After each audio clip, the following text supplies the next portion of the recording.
Section 5.8, Solving Ratio Problems.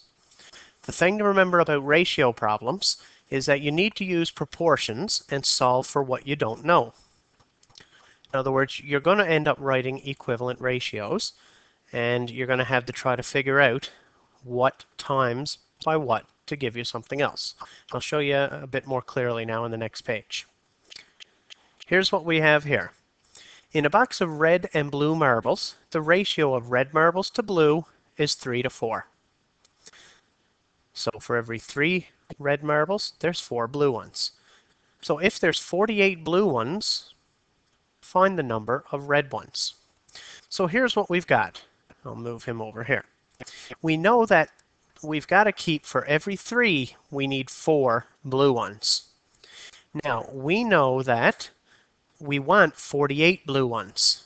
So we want to go from 4 to 48. And we want to make sure that it stays equivalent. In other words, for every 4 blue ones, we want to add 3 red ones. That's how we're going to make sure it's equivalent. So if we double 4, we got to double 3. If we triple 4, we've got to triple 3. So what do we do to go to 4 to 48? Well, we times it by 12. That's 12 times that amount. Now, we don't know what our new amount of red marbles are going to be, so we're just going to use the letter x. We're going to let x equal the number of red marbles. Okay? So we're going to do that. Now, you could write this as a fraction, but it's going to be a little bit harder to do. But one of the easiest ways to look at it is say, okay, 4 to 48, I times it by 12. So I'd better do the same thing with this one to get my answer. I'd better times it by 12. And 3 times 12 will give me 36. So the answer is x will be 36 marbles. Okay. Let's try another one. So we've got another box of red and blue marbles, and the ratio of red to blue is 30 to 40. Okay? So that's what we started with. We know that the ratio is 30 to 40. If there are 4 blue marbles, so we took out a bunch, if there are 4 blue marbles left and we keep the same ratio, what are we going to end up with left? Well, let's look at it then. Our ratio of 30 to 40 is going to equal only 4 blue left. And you notice I kept the blue on the same side as over here. It's always on the right-hand side of the ratio. So I went from this to this. So what do you have to divide 40 by to get 4? Or if you want to go backwards, what did I times 4 by to get 40? So if you go this way, it's like multiplication. If you go this way, it's like division. And the answer is you have to either divide by 10. So 40 divided by 10 will give you 4. So 30, you must do the same thing to the other side. 30 divided by 10 will also give you a number, and the answer is 3. So x will end up being 3. And there's your ratio of 3 to 4 will equal 30 to 40. So there's always something you're not going to know in your ratio. And whatever it is you don't know, you give it a letter like x, or sometimes x is not a good one to pick because it looks like multiplication. You could pick any other letter like p, or if it's marbles, you could have used m. Or in this case, red, I could have used a r.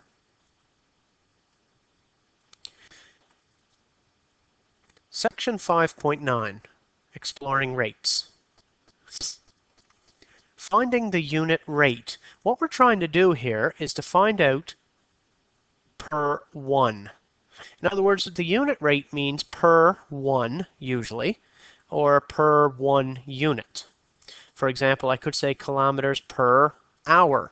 Now we know that when I say 60 kilometers per hour, We know that that's 1 hour. We don't have to put a 1 in front of that per 1 hour. We know that's per 1 hour. If I say 3 books a day, I don't have to go 3 books per 1 day. If I just go /day, I know that's per day.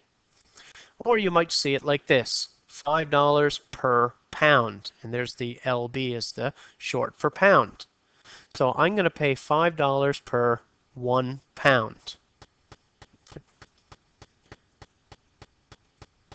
So let's look at this one right here.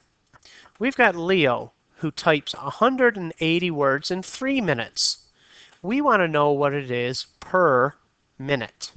In other words, per 1 minute. So we're going to take his words, 180, and we're going to divide it by 3 minutes. So if we were to do that, okay, we've got 120 and we want to divide it by 3 minutes. So if I divide 120 by 3, I will end up with 40 words per 1 minute. So you could use the table or just simply divide it by this. And whatever you're going to divide it by is going to be your unit. So if it was divided by 3 minutes, it's going to be per 1 minute or per minute. And the answer here, of course, is, oops, that's the wrong answer anyway. If I divide that by 3, oh, no, that's right there.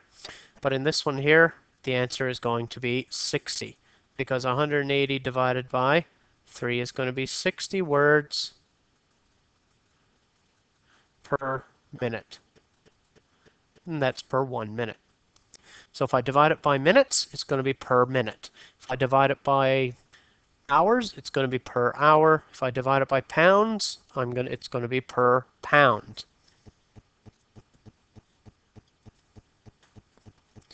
Let's look at another one. It says if John walks 1 kilometer in 15 minutes, how fast is he going per hour? So he's going 1 kilometer in 15 minutes. So we want to change that 15 minutes to 60 minutes, because that is 1 hour. So what do I have to multiply 15 minutes by to give me 60 minutes? 4 times 15 will give me 60. So I got to go 1 kilometer times 4 will give me 4 kilometers per 60 minutes, or 4 kilometers per hour. Now, you could write that as well as a ratio. You could have done it that way. So I could have had 1 kilometer to 15 minutes. And I want it to become so many kilometers, so X amount of kilometers per 60 minutes, because that is an hour. So looking at the same side, what times 15 will give me 60? The answer is 4. What times 1? 4 times 1 will give you 4. And there you go. You've got 4 kilometers per 60 minutes, or 4 kilometers per 1 hour. All right, so Nancy charges $15 for 3 hours babysitting. So you're going to find out how much for 1 hour. So if it's going to be per hour, you're going to divide it by the number of hours. So let's take our $15. Okay, and that is per 3 hours. And we want to find out what she's going to get paid per 1 hour. So to go from 3 hours to 1, we must divide by 3. So to go to 15 on this side, 15 divided by 3 is going to give you $5 per hour. So you're just simply taking your total amount and dividing it by the number of hours, or the number of things that you want to find out per for your unit. Now that we know how much per hour, we just said it's $5, okay, per 1 hour. And more often you'll see it like this. $5 per hour. Okay? And it says how much for 5 hours? Well, you'd simply just times it by 5. And the reason why that works, well, if it's $5 per 1 hour, and we want to know what it is per 5 hours. So here's 5 hours. So what do you have to do to go from 1 hour to 5 hours? You must times it by 5. So you must times the other side by the same thing. So you'll get $25 per 5 hours. The other question says, how much will she need to work to make $50? Well, it doesn't matter which ratio you have. I can go $5 per hour. So I've got $5 for every 1 hour. And I want to find out how much she'll get in $50. How long will it take for her to get 50 hours? And the thing we don't know is how long it's going to take her. So to go from 5 to 50, you must times it by 10. So to go from 1 hour to whatever we're looking for, you must also times it by 10. So the answer will be 10 hours. So it will take 10 hours to make $50.